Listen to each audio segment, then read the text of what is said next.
Pingit jung idagrit in ja nakaan. Tat endala pendep lut baro. Namar kata jar uba penken wat ya kawai kabarit na kine ki hukum. Bad uhikai kiwe benle kumju en nyaw yu ubaritam ha ki hima benen. Henre jar uba kungu yaki bad uba hikai yaki en nyaw yu uba kraw ha ki hima ka benen. Ka gospel jung utrai. Kajingero yame ko Chris.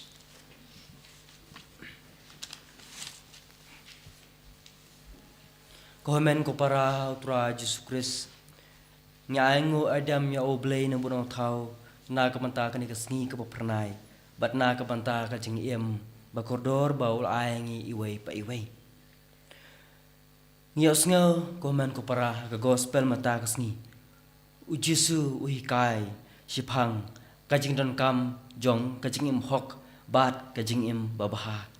Kajing don kam jong kajing bud ya ki an ba oblay lo ai hangi iway pe iway. Bat uloong ba ulawan ban penbiang janai ya ka an Moses ban pendu pendam ya ka.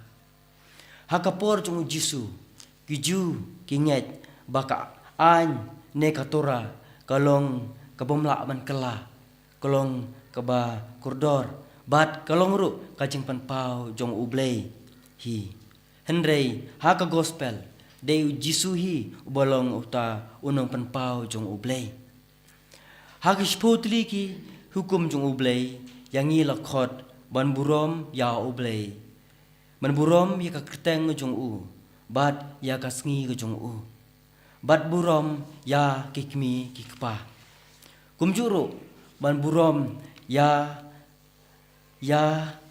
kajing bat mkenkor ya kajing jong kiwe kumjuru ban burom ya kisakremen ba per kasakremen jingketiu gurim bat kumjuru ban burom ya ka kerteng ba bha jong kiwe bat ban nyukor ya kajing jingdon jing jong kiwe. Ujusu ulawan ban penbiang janai ya baro ki an blay. Bat umut ban penbiang janai ya kajing temu jong ka an bala ai na ka banta jongi. Kata kolong kajing le hok jongi. Kajing bud renti jongi ya katiki an ba blay lo ai ngi bang dup lat bang dup yo kajing Ujusu ong jar ba penken wadi hukum beritam.